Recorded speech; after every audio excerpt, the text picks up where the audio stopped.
Hello guys, welcome back to another week of distance learning. I cannot believe that we are still apart. All right, this is for the week of April 20th. So let's get into our weekly checklist. First thing we are going to do is we are going to read the short story by Ray Bradbury, There Will Come Soft Rains, and that's in your textbook on page 723. Then we're going to take the question quiz after the short story. It's a comprehension quiz, 5 questions, multiple choice. Remember, this guy self-grades. Some of you had some questions like, why did I only get 14 out of 15 this week? Maybe you got a question wrong. It should release your score to you right away. So if you're curious, you always can go back and recheck what you got on that. Then we're going to look at craft and structure.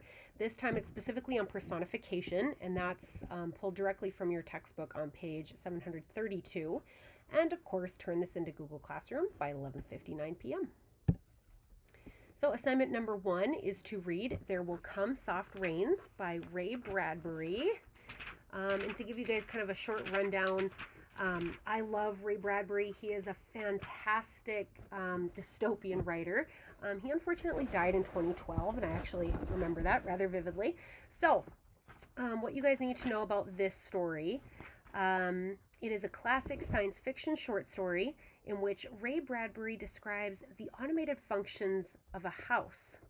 Kind of sounds very eerie to what we have now. It's really interesting that I read so many dystopian fiction pieces, and yet I am one that really values the smart home. I have so many smart home things in my house. You would never believe that I read any sort of dystopian fiction, but here we are. First, the alarm clock rings, the kitchen automatically prepares breakfast, and the house calendar reads out the schedule for the day. However, the house is empty. The breakfast goes on uneaten and is discarded by the house, which is kept clean by tiny machines. The house keeps up with its daily routines despite the fact that the city has been destroyed. The day continues with the automated systems responding to various problems and enacting various daily rituals, despite the death of everyone who once lived there. Okay, some other things you guys need to know. I'm reading the background from 723 here that the story was written in 1950. And that's during the period known as the Cold War. It was a mostly non-military conflict that occurred between the United States and the Soviet Union, kind of like Russia area, right? Okay, each side became increasingly focused on developing more nuclear weapons to discourage the other side from using its own bombs.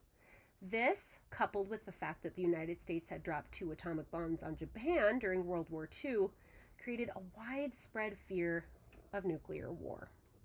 Okay, so you guys are going to read that short story. Either read it on your own, follow along with the audio I have provided here, or you guys can use the Bounce app. Assignment number 2, take the comprehension check quiz. It self-grades. The questions are basically from the textbook on 729.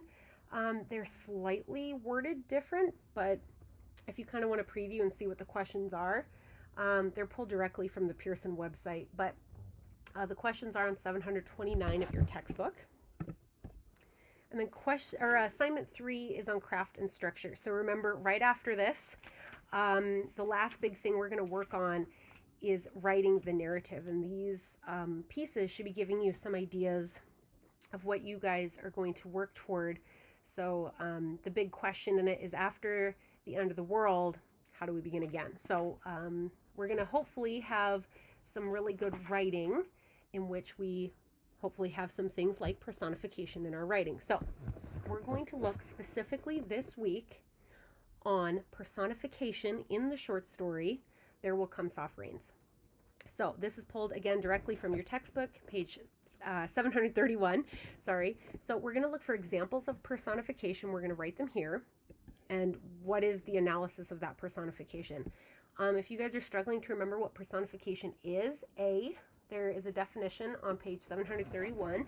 I will read it to you, but it's basically when you make non-human things have human characteristics, right? The chair groaned under the girl's weight. We know chairs can't groan, but it's giving it a person-like trait. If you guys want the little audio lecture. I will link that down here for you guys so you guys can go directly to it and kind of have that refresher.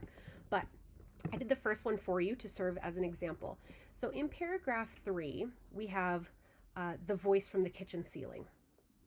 This makes it sound like the house can speak. We know the houses can't, but that's what it's doing.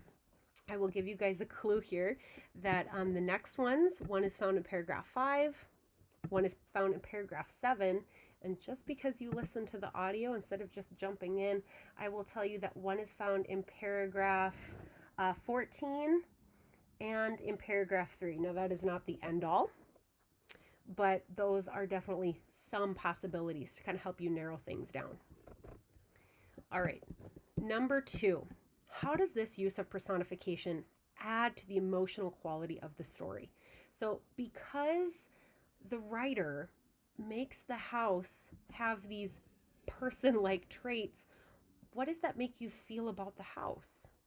Because it's suddenly human-like, how do you as a reader feel about the house? How does the house suddenly seem to you? Because it almost seems human. Okay, so you guys are going to finish the sentence frame I've started right here. The use of personification makes the reader what? How does the reader feel? And then number 3, in what ways is the house personified as a dynamic character? Again, dynamic means that the character changes over time. I'll link that little lecture down here below again if you guys need that. But the house is personified as a dynamic character when it what? How does it suddenly seem to grow and change from the start of the story to the end? What is that specific event that makes the house suddenly feel like it's learning, changing, growing? Okay. And of course, your help page. This is coming from one of my all-time favorite movies, Freedom Writers. There's also a book, Freedom Writers, and it's fantastic. If you guys have questions, make sure you are somewhat specific in your question. Don't just say, I don't get it. You're going to have to be a little more specific so I can help you. Okay? As always, I hope you guys are well. I hope everyone in your family is well. And I really do hope I get to at least see you to say goodbye before the end of the year. So I will talk to you at the very latest next week in the video. Bye, guys.